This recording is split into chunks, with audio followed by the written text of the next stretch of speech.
لله رب العالمين.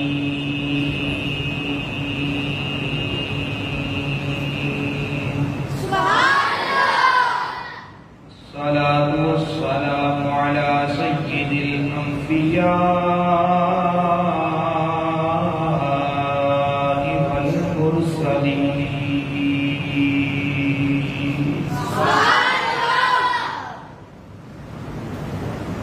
وعلى آله وأصحابه أجمعين.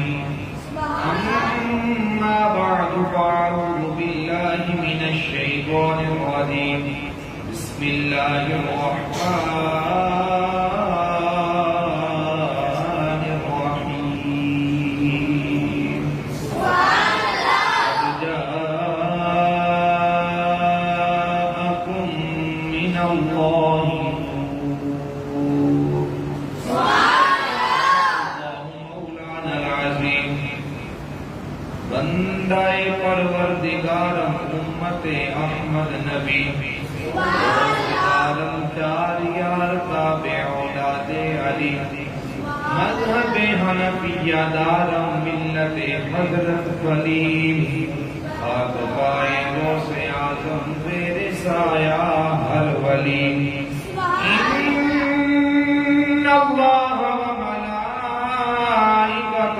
یصلون علی النبی عليه وسلموا تسليما. ایک مرتبہ رسول پاک پڑھیے الصلاۃ والسلام علیک یا سیدی یا رسول اللہ وعلی آلہ وصحبہ یا سیدی یا حبیب اللہ. الصلاۃ والسلام علیک یا سیدی یا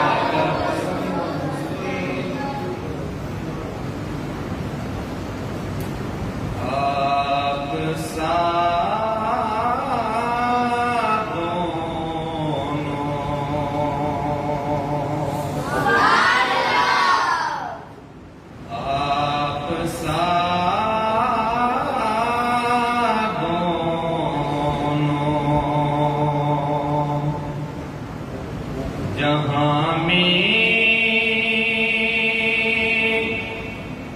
نظر آیا ہی نہیں آپ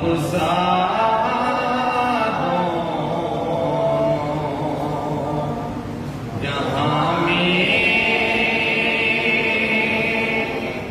نظر آیا ہی نہیں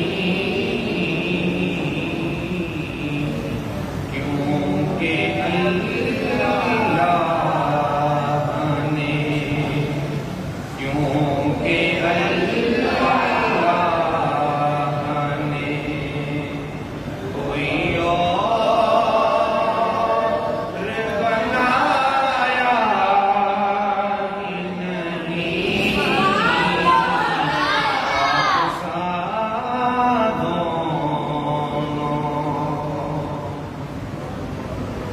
جب کہا قبر میں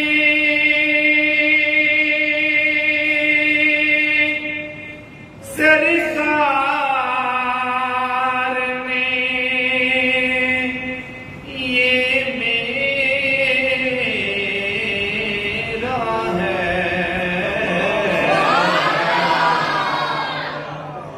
جب کہا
اہل سنت و جماعت کا عقیدہ مخفی ہے کہ بہت سارے شر پسند عناصر کہتے ہیں جب بھی جاؤ حج ادا کرنے کے لیے صرف خانہ کعبہ کی نیت کر کے جاؤ، روضہ رسول کی نیت نہ کرو۔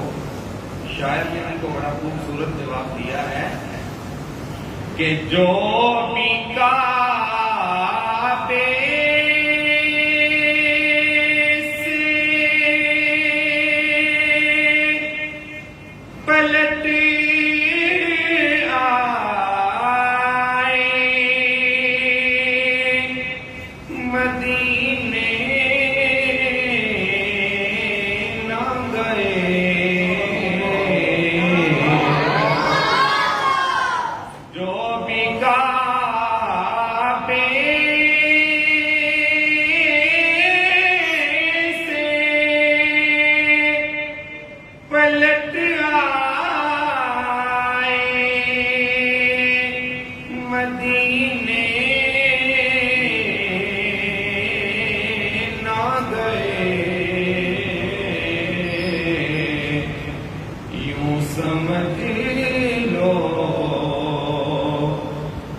سمجھ لو انہیں آقا نے بلایا نہیں، یوں سمجھ لو انہیں آقا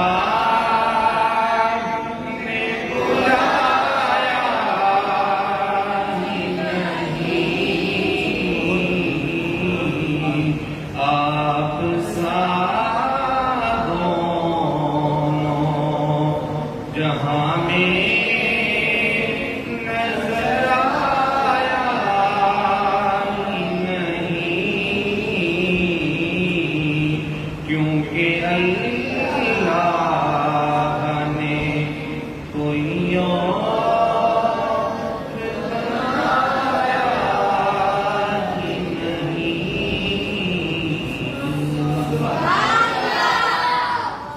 حمد و ثنا اللہ وحدہ لا شریک کے لیے، اس کی شان ہے الحمدللہ رب العالمین۔ سلام اور نعت شریف کا ہدیہ سرکار مدینہ صلی اللہ تعالی علیہ وآلہ وسلم کی بارگاہ بلند و بالا کے لیے، جن کی شان ہے وما ارسلناک الا رحمۃ للعالمین۔ نہایت ہی واجب الاحترام میرے ہم مکتب ساتھیوں، بزرگوں، نمازیوں اور بالخصوص استاذ العلماء استاذی حضرت علامہ مولانا صاحبزادہ پیر احمد کمال سیاد صاحب حفظہ اللہ العالی طال اللہ عمرہ، آپ تشریف فرما ہیں، آپ نے حکم فرمایا میں یہاں آپ کے سامنے اسی جامعہ میں سبق سنانے کے لیے حاضر ہوا۔ اللہ وحدہ لا شریک کی بارگاہ میں دعا ہے، چند منٹ کی حاضری ہے، حق سچ بیان کرنے کی توفیق عطا فرمائے، سناکار قابل عمل باتوں پر عمل اور قابل یاد باتوں کو یاد رکھنے کی توفیق عطا فرمائے۔ قرآن پاک کا چھٹا پارہ سورہ المائدہ آیت نمبر 15 کا مختصر سا حصہ تلاوت کرنے کا شرف حاصل کیا ہے۔ اللہ وحدہ لا شریک نے ارشاد فرمایا قد جاءکم من اللہ نور، قد تحقیق جاء آ گیا، تمہارے پاس من اللہ اللہ کی طرف سے نور ایک نور۔ عموماً یوں سمجھ لیجیے رب تعالیٰ فرماتا ہے تحقیق تمہارے پاس اللہ کی طرف سے ایک نور آ گیا۔ قرآن پاک کی آیت کا جو یہ حصہ ہے یہ نہ ناسخ و منسوخ کے اندر آتا ہے کہ اس کا حکم ختم ہو چکا ہو، اور نہ اس کے ترجمے کے اندر کمی بیشی کی جا سکتی ہے۔ جو اس کے اندر لفظ جاء آیا ہے، یہی لفظ حضور علیہ السلام کے میلاد کی خوشی کو ثابت کرتا ہے۔ اب تعالیٰ فرماتا ہے جاء آ گیا تمہارے پاس، جاء آ گیا تمہارے پاس۔ حضور صلی اللہ علیہ وآلہ وسلم اس دنیا میں جلوہ گر ہوئے، 40 سال کی عمر میں آپ علیہ السلام نے اعلان نبوت فرمایا، اور رب تعالیٰ نے جب وحی کا سلسلہ شروع فرمایا، خود اعلان فرمایا جاء، اے لوگو اس سے پہلے تم جہالت میں تھے، تمہارے اندر رواج اور تھے، جہالت کی رسمیں تھی، لوگ اپنی ماں سے پیر کرم شاہ صاحب الازہری رحمۃ اللہ تعالی علیہ، آپ نے ضیاء النبی شریف سیرت پر لکھی جانے والی بہت اعلیٰ کتاب، اس کے اندر عربوں کی جہالت کے قصے لکھے ہیں کہ حضور علیہ السلام کی آمد سے قبل ان کے کیا حالات تھے۔ فرماتے ہیں بیٹیاں زندہ گرگور ہو رہی تھی، والدین کو منڈی میں فروخت کیا جا رہا تھا، بیٹیوں کو زندہ کنواں میں پھینکا جا رہا تھا، جب باپ فوت ہو جاتا تھا بیٹا سگی ماں کو نکاح میں لے لیتا تھا، اس قدر جہالت تھی۔ رب تعالیٰ فرماتا ہے لوگو غور تو کرو، تم کیا تھے؟ ایک گھوڑے کو پانی پلانے کی وجہ سے تم دو قبیلوں کے درمیان جنگ شروع ہو جاتی تھی، 100 سال گزر جاتا وہ جنگ ختم نہ ہوتی تھی، قبیلوں کے سینکڑوں افراد مر جاتے تھے۔ لوگوں غور تو کرو، میں فرما رہا ہوں جا اب میرا کملی والا آ گیا ہے، اب میرا محبوب تشریف لے آیا ہے۔ میرا محبوب آ کے بتائے گا کہ جس ماں کو تم منڈی میں فروخت کرتے تھے آپ نے اس کے قدموں میں تمہاری جنت بسا رکھی ہے، جس باپ کو تم منڈی میں فروخت کرتے تھے اس باپ کو رب تعالیٰ نے تمہارے لیے جنت کا درمیانہ سینٹر والا دروازہ بنا رکھا ہے، جس بھائی کو تم قتل کرتے تھے اس کی مدد کرنے پر اللہ جنت کا صلہ عطا فرما رہا ہے، جس بیٹی کو تم زندہ کنویں میں پھینک دیتے تھے، زندہ درگور کر دیتے تھے، میرے محبوب پاک نے ارشاد فرمایا جس نے اپنی 3 بیٹیوں کی اچھے طریقے سے پرورش کی، جامع ترمذی شریف کی حدیث پاک کا مفہوم پیش کر رہا ہوں، جس نے اپنی 3 بیٹیوں کی اچھے طریقے سے پرورش کی، ان کو حلال کا رزق کھوایا، جب وہ جوان ہوئی ان کی شادی کی، میرے محبوب نے ارشاد فرمایا وہ جنت میں میرے اتنا قریب ہوگا جتنی میری 2 انگلیاں آپس میں قریب ہے۔ کھڑے ہوئے اس کی سونیا جس کے پاس 3 بیٹیاں نہ ہوں، بیٹیاں ہوں ہی 2، حضور اس کو کیا مقام حاصل ہوگا؟ نبی کریم علیہ السلام نے ارشاد فرمایا جس کی 2 بیٹیاں ہوں گی اگر وہ ان کی اچھے طریقے سے پرورش کرے گا اللہ اس کو بھی جنت میں میرا ساتھی بنائے گا۔ صحابی نے پھر عرض کی حضور جس کی صرف ایک ہی بیٹی ہو اور میرا غلام پریشان کیوں ہوتا ہے؟ اس کی رحمت بڑی وسیع ہے، جس کی ایک بھی بیٹی ہوگی وہ اس کی اچھے طریقے سے پرورش کرے، اس کو پالے، اس کو حلال کا رزق کھلائے، پھر اس کا نکاح کرے، اور میں ایک بیٹی کی پرورش کے صدقے اللہ اس کو بھی جنت میں جگہ عطا فرمائے۔ تو رب تعالیٰ فرماتا ہے قد جاءکم، لوگوں جو کرنا تھا کر چکے، اب تمہارے اندر میرا کملی والا آ گیا ہے، اور صرف ہم نے صرف ایسے نہیں بھیج دیا، فرمایا کیا ہم نے بنا کے بھیجا ہے؟ قد جاءکم من اللہ نور، فرمایا ہم نے اپنے محبوب کو نور بنا کے بھیجا جائے، وہ ایک علیحدہ طور پہ آ جاتی ہے۔ حضور علیہ السلام نور ہیں، حضور علیہ السلام تمام تفاسیر والوں نے لکھا ہے کہ حضور علیہ السلام کیسے پانی کا پانی ہوتا ہے وہ بھی اپنے چہروں پہ بنا کرتے ہیں۔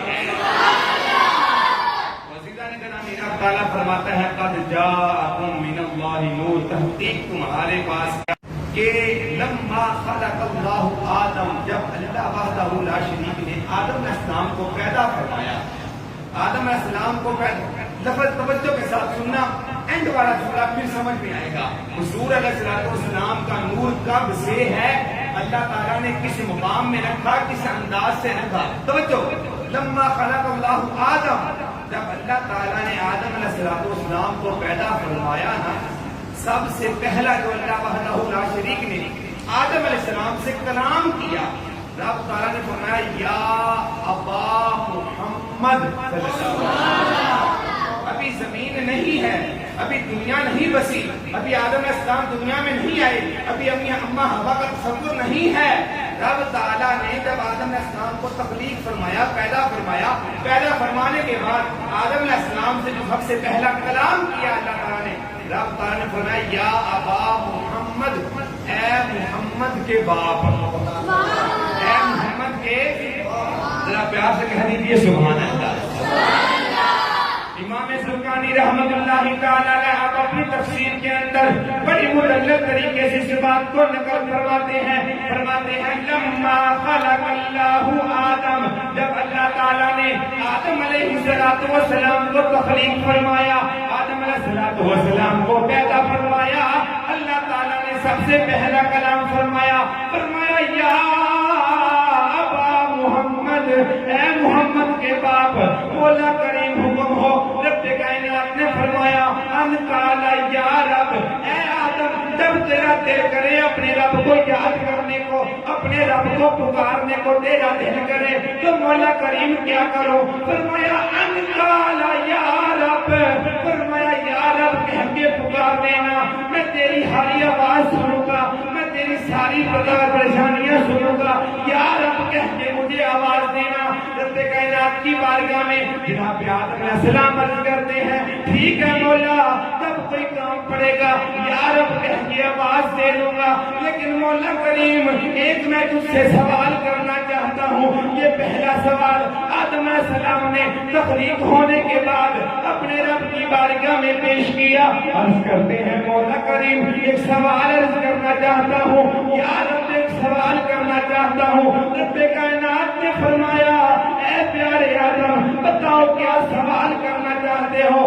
آدم علیہ السلام عرض کرنے لگے مولا کریم تو نے کہا ہے پہلا بشر میں ہوں, تو نے کہا ہے پہلا بشر میں ہوں. ہاں پیارے آدم پہلے بشر آپ ہیں. مولا کریم ابھی میری شادی نہیں ہوئی, ابھی میری دنیا نہیں بسی, ابھی کوئی بھی میری بیوی نہیں ہے, پہلا بشر میں ہوں.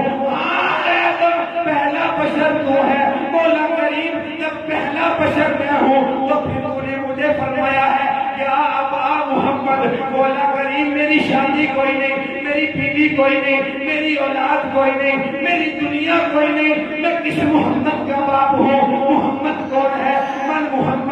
مولا یہ محمد کون ہے؟ رب کائنات نے فرمایا اے پیارے آدم ذرا اپنا سر اٹھا کر دیکھیے. آدم علیہ السلام نے اپنا سر عمر اٹھایا, اللہ تعالیٰ کے عرش کی طرف دیکھا. آدم علیہ السلام فرماتے ہیں مجھے ایک نور نظر آیا. میں نے اللہ کی بارگاہ میں دوسرا سوال کیا مولا یہ نور جنت کا نور ہے یا یہ نور تیری لوح کا نور ہے, یہ تیرے قلم کا نور ہے, یہ تیری کرسی کا نور ہے. خالق کائنات نے فرمایا اے پیارے آدم یہ جو میرے عرش کے قریب تجھے نور نظر آ رہا ہے, نہ یہ لوح کا نور ہے, نہ قلم کا نور ہے, نہ کرسی کا نور ہے, نہ عرش کا نور ہے, نہ جنت کا نور ہے. مولا کریم پھر یہ نور کیسا ہے؟ رب کائنات نے فرمایا ہوا نور محمد حبیبی. رب کائنات نے فرمایا جس کا تجھے باپ کہا ہے یہ میرے یار محمد کا نور ہے. جس کا تجھے باپ کہہ کے تمہارا ہے نا یا ابا محمد کہا ہے, فرمایا جس کا مجھے باپ کہہ کے تمہارا ہے یہ وہی نور میرے محمد کا نور ہے. توجہ فرمانا.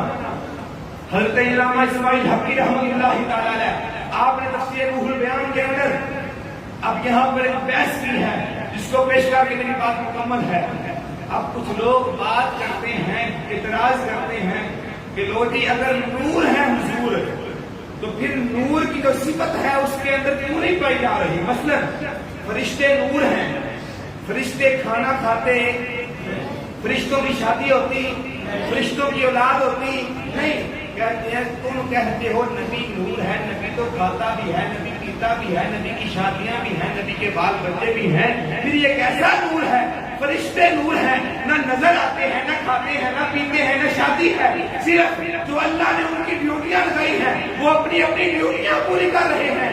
تم کہتے ہو نبی بھی نور ہے، یہ کیسا نور ہے جو کھانے والا ہے، پینے والا ہے، شادیاں کرتا ہے، اس کی اولاد بھی ہے؟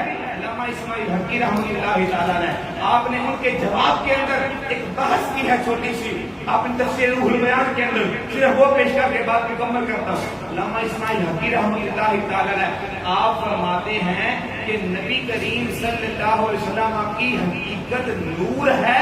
اللہ تعالیٰ نے بشری لبادے کے اندر اپنے محبوب کو دنیا میں محفوظ فرمایا ہے، اور فرماتے ہیں اللہ تعالیٰ نے اپنے محبوب کی 3 حالتیں بنائی ہیں۔ اللہ نے اپنے محبوب کی کتنی 3 حالتیں بنائی ہیں۔ فرماتے ہیں ایک محبوب اسلام کی حالت ہے بشری، فرماتے ہیں دوسری حالت ہے ملکی، فرماتے ہیں تیسری حالت ہے حقی، فرماتے ہیں جب حضور حالت بشری میں ہوتے ہیں پھر انداز اور ہوتا ہے، ملکی کے اندر آتے ہیں پھر انداز اور ہو جاتا ہے، جب حضور حالت حقی میں آتے ہیں پھر معاملے اور ہو جاتے ہیں۔ آپ نے تینوں پر ایک ایک حدیث پاک پیش کر کے پوری بات کو ختم کر دیا۔ حضور پیتے بھی ہیں، اس حالت میں حضور شادی بھی کرتے ہیں، اس حالت میں حضور کا نکاح بھی ہوتا ہے، اس حالت میں حضور علیہ السلام کی اولاد نورینہ بھی پیدا ہوتی ہے۔ فرماتے ہیں لیکن جو ہی حالت متغیر ہوتی ہے، حالت بشری سے حالت ملکی آتی ہے، فرماتے ہیں پھر مصطفیٰ کو نہ کھانے کی حاجت ہوتی ہے نہ پینے کی حاجت ہوتی ہے، حالت بدلتی ہے، پھر معاملات بھی بدل جاتے ہیں۔ توجہ فرمانا، صحیح بخاری شریف اور صحیح مسلم شریف کی متفقن علیہ حدیث پاک پیش کرنے لگا ہوں۔ آپ کی حالت جب بشری ہوتی ہے اس وقت حضور اعلان فرماتے ہیں قل انما انا بشر مثلکم، حضور فرماتے ہیں لوگوں میں بھی تمہارے جیسا ہوں، میں بھی تمہارے جیسا ہوں۔ توجہ رکھنی ہے اس جملے پہ، حضور فرماتے ہیں قل انما انا بشر مثلکم، مفہوم پیش کر رہا ہوں۔ حضور فرماتے ہیں میں بھی تمہارے جیسا ہوں، جیسے تم کھانا کھاتے ہو میں بھی کھاتا ہوں، تم پیتے ہو میں بھی پیتا ہوں، تمہارے اپنے گھریلو معاملات ہیں میرے بھی گھریلو معاملات ہیں، لیکن جب حالت ملکی آتی ہے اس وقت حضور کا انداز کیا ہوتا ہے؟ توجہ فرمانا، بخاری اور مسلم شریف کی متفقن علیہ حدیث پاک، نبی کریم صلی اللہ علیہ وسلم نے ایک دن روزہ رکھا، حضور علیہ السلام نے ایک دن روزہ رکھا، صحابہ کرام علیہ رضوان نے دیکھا حضور کوئی چیز کھا بھی نہیں دے، عرض کرتے ہیں کملی واجہ نہ کچھ کھاتے ہیں نہ پیتے ہیں، فرمایا میرا روزہ ہے آج۔ صحابہ کرام علیہ رضوان جنہوں نے ابھی کچھ بھی نہیں کھایا تھا انہوں نے اسی وقت روزے کی نیت کر لی، کہا کہ اگر محبوب روزہ رکھ رہا ہے تو ہم بھی روزہ رکھتے ہیں۔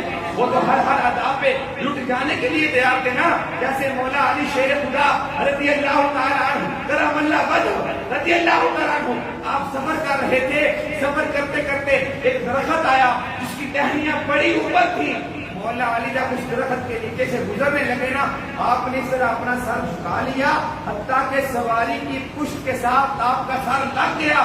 جب آپ درخت کے نیچے سے گزر گئے ساتھ جو ساتھی تھے کہنے لگے، مولا علی شیر خدا کی بارگاہ میں کہنے لگے علی پاک یہ درخت کی ٹہنیاں اتنی اوپر ہیں، اگر آپ سواری پہ کھڑے ہو کے بھی گزرتے آپ کا سر ٹہنیوں سے نہ ٹکراتا، آپ بیٹھے ہیں پھر بھی سر جھکا کے گزر رہے ہیں، کیا وجہ ہے؟ فرمانے لگے مینوں نہیں پتا ٹہنیاں نیندیاں نے یا اٹھیاں نے، اور میں ایک دن نبی پاک دے نال سفر کرتا ہاں حضور اس درخت تھنوں سر جھکا کے لنگے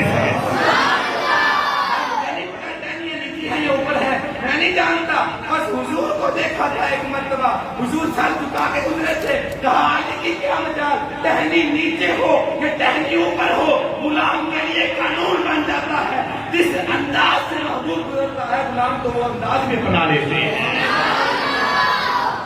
صحابہ کرام علیہ رضوان نے دیکھا نبی کریم علیہ السلام نے روزہ رکھا ہے، صحابہ کرام نے بھی روزہ رکھ دیا۔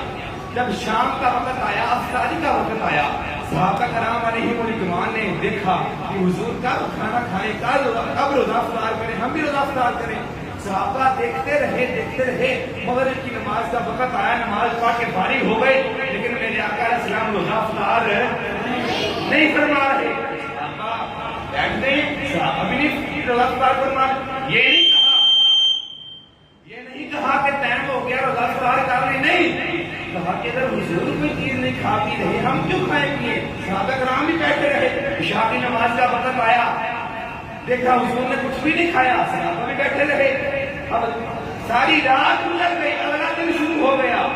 جب دوسرا دن شروع ہوا نا، صحابہ کرام علیہ الرضوان سحری ٹائم پہنچے، مسجد نبی کے اندر دیکھتے ہیں جا کے آقا کیا کرتے ہیں۔ صحابہ نے دیکھا حضور نماز تہجد پڑھ رہے ہیں، تہجد کی نماز پڑھی، فطر پڑھے، پڑھ کے فارغ ہوئے، سحری کا وقت گزر گیا۔ صحابہ کہتے ہیں پریشان ہو گئے، حضور نے دوسرے دن کی سحری بھی نہ کی، دوسرے دن کی سحری بھی نہ۔ صحابہ کہنے لگے جب سرکار نے سحری نہ کی، ہم نے بھی سحری نہ کی۔ اب ایک دن پورا گزر گیا روزے کے اندر، رات بھی ساری گزر گئی روزے کے اندر۔ دوسرا دن شروع ہوا، محبوب نے پھر روزہ رکھ لیا، صحابہ نے پھر روزہ رکھ لیا۔ دوسرا دن بھی گزر گیا روزے کے اندر، صحابہ کا بھی دوسرا دن روزے کے اندر گزر گیا۔ 2 دن کے 3 دن 3 راتیں گزر گئی، نہ مصطفیٰ کھا رہے ہیں نہ مصطفیٰ کے غلام کھا رہے ہیں۔ میرے اور میرے کریم آقا علیہ الصلوۃ والسلام نے صحابہ کرام کو بلا کے مسجد نبوی شریف کے اندر جمع فرمایا۔ صحابہ میں دیکھ رہا ہوں تمہارے جسم کمزور ہو رہے ہیں، تمہارے جسم کے اندر سے طاقت ختم ہو رہی ہے، وجہ کیا ہے؟ صحابہ عرض کرنے لگے اے اللہ کے نبی، 3 دن ہو گئے ہیں ہم آپ کو دیکھ کے روزہ رکھ رہے ہیں، حضور جب سحری کا وقت آتا ہے نہ آپ کچھ کھاتے ہیں نہ ہم کچھ کھاتے ہیں، حضور جب افطاری کا وقت آتا ہے نہ آپ کچھ کھاتے ہیں نہ ہم کچھ کھاتے ہیں۔ کملی والے ایک دن گزر گیا، دوسرا دن آ گیا، ہم نے سمجھا آج روزہ بھی رکھیں گے، آج افطاری بھی کریں گے۔ کملی والے دوسرے دن بھی آپ نے نہ ہی سحری کی ہے نہ افطاری کی ہے، حضور تیسرا دن آ گیا، تیسرے دن ہم سمجھے آج سحری بھی ہوگی آج افطاری بھی ہوگی۔ کملی والے ہم نے نہ کوئی چیز کھائی ہے نہ کوئی چیز پی ہے۔ کملی والے 3 دن گزر گئے، ہم مسلسل روزے سے ہیں، 3 راتیں گزر گئی، ہم مسلسل روزے سے ہیں۔ ذرا توجہ فرمانا، جب نبی کریم علیہ السلام کی حالت بشری ہوتی ہے، جب حضور کی حالت بشری ہوتی ہے، آقا فرماتے ہیں انما انا بشر مثلکم، میں تمہارے جیسا بشر ہوں۔ لیکن جب حالت ملکی آ جاتی ہے، 3 دن گزر گئے، میرے آقا نے کچھ نہیں کھایا نہ کچھ پیا ہے، نہ صحابہ نے کچھ کھایا ہے نہ صحابہ کچھ پیا ہے۔ صحابہ عرض کرتے ہیں حضور آپ بھی کچھ نہیں کھا رہے، آپ بھی کچھ نہیں پی رہے، ہم بھی کچھ نہیں کھا رہے، ہم بھی کچھ نہیں پی رہے۔ مصطفیٰ کریم علیہ الصلوۃ والسلام نے ایک جملہ ارشاد فرمایا، حضور نے ارشاد فرمایا تم میری 30 منٹ کرتے ہو، ذرا دسو کہ تواڈے وچوں میرے ورگا کون ہے؟ جب حالت بشری ہوتی ہے حضور فرماتے ہیں میں تمہارے جیسا بشر ہوں، لیکن جب حالت ملکی آتی ہے حضور وہی ہوتے ہیں۔ 3 دن گزر جاتے ہیں، نہ کچھ کھایا نہ پیا، 3 دن مسلسل روزے سے، راتیں روزے سے۔ حضور اس وقت حالت ملکی بھی ہوتے ہیں۔ حضور فرماتے ہیں صحابہ تم مجھے دیکھ کے کھانا پینا چھوڑ گئے ہو؟ حضور فرماتے ہیں ایکم مثلی، فرمایا تواڈے وچوں میرے ورگا ہے کون ہے؟ اب حالت ملکی ہے۔ اب یہاں پر حضور نے جملہ ارشاد فرمایا، بخاری سے صحیح مسلم کے الفاظ پڑھ رہا ہوں، فرماتے ہیں ابیت ربی، فرمایا میں جب رات ہوتی ہے تم اپنے بستر پہ سو جاتے ہو، فرمایا میں رات کو اپنے رب کی بارگاہ میں چلا جاتا ہوں، میں رات کو اپنے رب کی بارگاہ میں چلا جاتا ہوں، وہ اطعمنی واسقینی، فرمایا تم رات کو بھوکے نہ سویا کرو، تم روزہ افطار کر لیا کرو، تم میرے جیسے نہیں ہو۔ فرمایا جب رات ہوتی ہے تم اپنے بستر پہ ہوتے ہو، میں اپنے رب کی بارگاہ میں چلا جاتا ہوں، فرمایا میرا خدا مجھے کھلا بھی دیتا ہے وہ پلا بھی دیتا ہے۔ جب حالت بشری ہوتی ہے حضور فرماتے ہیں کہ تواڈے وچوں میں تواڈے ورگا ہی ہاں، لیکن جب حالت ملکی آتی ہے حضور فرماتے ہیں تواڈے وچوں میرے ورگا ہے ہی کوئی نہیں۔ اب آخری حالت بات مکمل ہے، علامہ اسماعیل حقی فرماتے ہیں ایک وقت وہ بھی آتا ہے جب حضور علیہ السلام پر حالت حقی ہوتی ہے، اس وقت نہ حالت بشری کے تقاضے کام کرتے ہیں نہ حالت ملکی کے تقاضے کام کرتے ہیں۔ جب حالت حقی ہوتی ہے پھر معاملات کچھ اور ہوتے ہیں۔ حاجی امداد اللہ مہاجر مکی نے بھی اس بات کو نقل کیا ہے اور فتاوی رضویہ شریف کے اندر بھی اس بات کو اعلیٰ حضرت نے نقل کیا ہے۔ فرماتے ہیں ایک دن حالت حقی کی بات کرنے لگا، فرماتے ہیں ایک دن نبی کریم صلی اللہ علیہ وسلم اپنے